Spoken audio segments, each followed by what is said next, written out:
The good news of Easter from the Gospel according to Matthew, the 28th chapter. Early on Sunday morning, as the new day was dawning, Mary Magdalene and the other Mary went out to visit the tomb. Suddenly, there was a great earthquake, for an angel of the Lord came down from heaven, rolled aside the stone, and sat on it.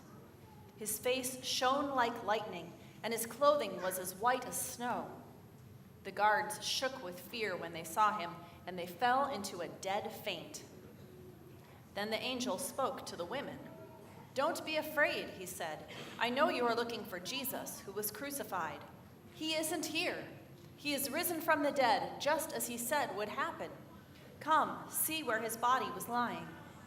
And now go quickly and tell his disciples that he has risen from the dead, and he is going ahead of you to Galilee. You will see him there. Remember what I have told you." The women ran quickly from the tomb. They were very frightened, but also filled with great joy, and they rushed to give the disciples the angel's message. And as they went, Jesus met them and greeted them. And they ran to him, grasped his feet, and worshipped him. Then Jesus said to them, "Don't be afraid. Go tell my brothers to leave for Galilee, and they will see me there." The word of the Lord. Thanks be to God. You may be seated, and I'd like to invite all the children up for the children's message. Come on up, gang. I have a feeling St. Pat's heard us proclaim Christ is risen. He is risen indeed. And that's good. Catholics need to hear that too.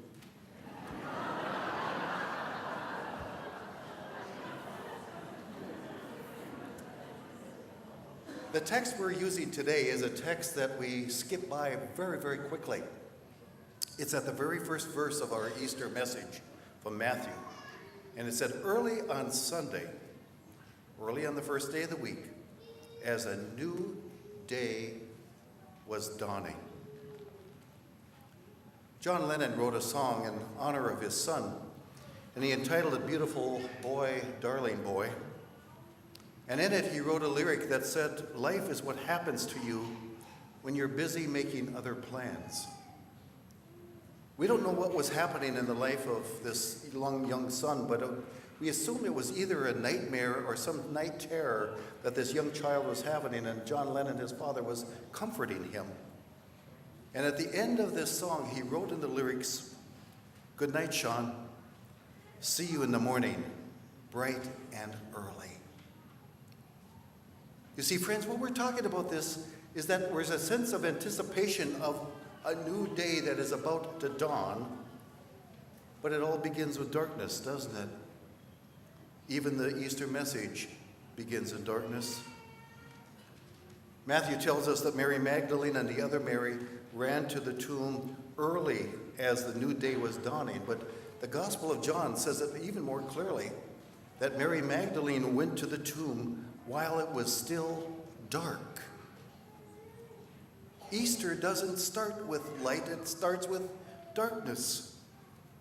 Frederick Buechner said it so well when he had looked at these verses and he saw the darkness and Easter as sort of a counterpoint to each other. He said, "The darkness of the resurrection itself, that morning when it was hard to be sure what you were seeing."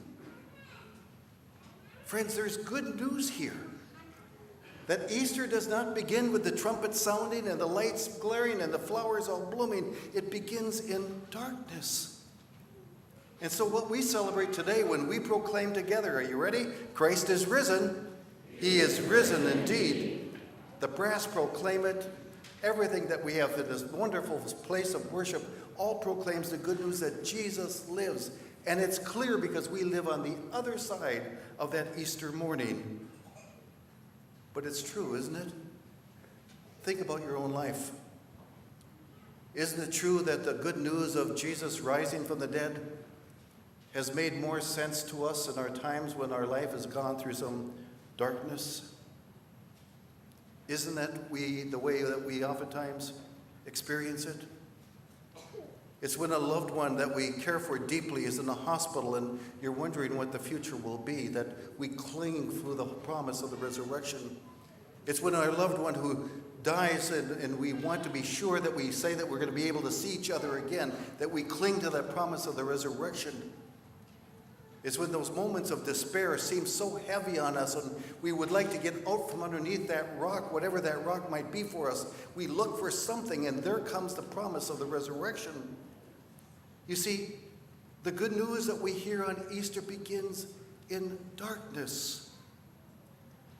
Pastor Rustin Comer tells a story of a young artist.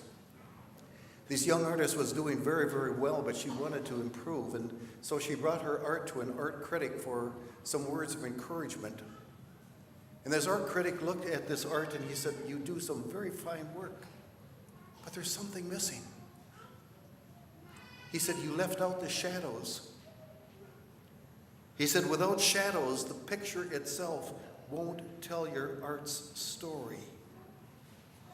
Friends, it's not that God delights in our shadows and doesn't delight in the way in which the darkness comes to us, but it does come to us. But that becomes the backdrop for the good news that we celebrate today.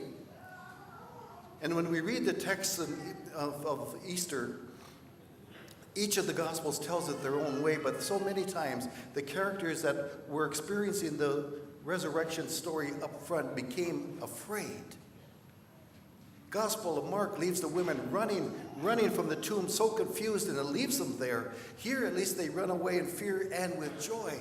But the point is that even the people that heard the message of the resurrection didn't hear it clearly, but with chaos, with a sense of confusion, and many times with fear. They went running. You see, what the scriptures are saying to us is that this message of what it means that Jesus came alive again, was raised again, and how that impacts our lives is not that which automatically in one point grabs us like that.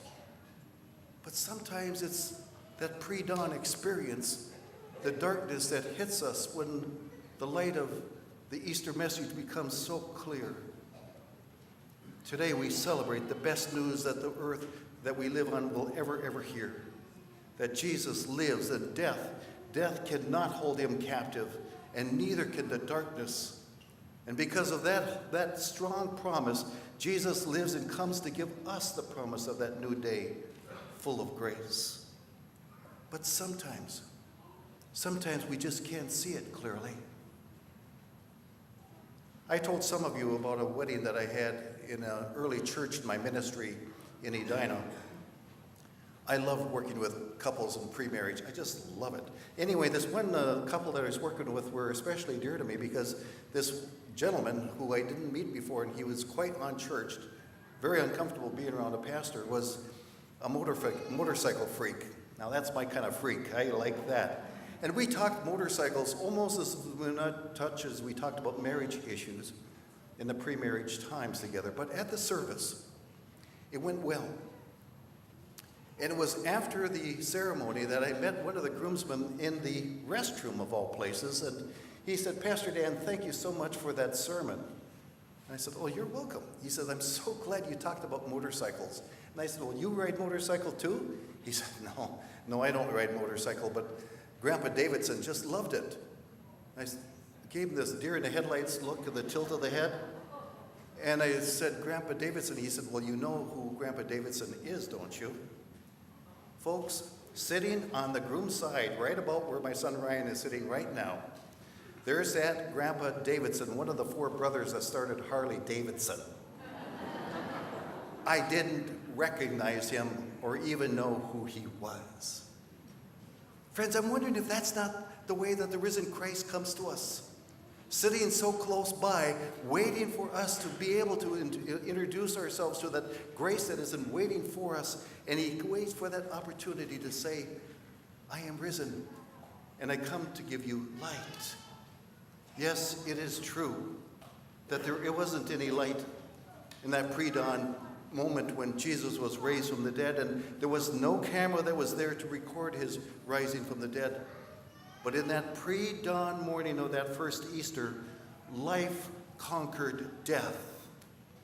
Somehow in that pre-dawn darkness, God turned victory and turned history, your history, my history, right on its head, and says, no matter what darkness and despair that you have, and no matter how long that pre-dawn experience may be for you, I promise to lead you into the fullness of my resurrection life. Friends, my prayer for all of us today is that the power of that resurrection would break through our pre-dawn experiences, whatever they may be. May the dawning of this new day full of grace capture our lives with the promise that Jesus says, I have a new day in waiting for you. Yes, that light of the rising sun enables us to see the presence of Jesus because he comes to give you and me life. It's true. Christ is risen. He is risen indeed.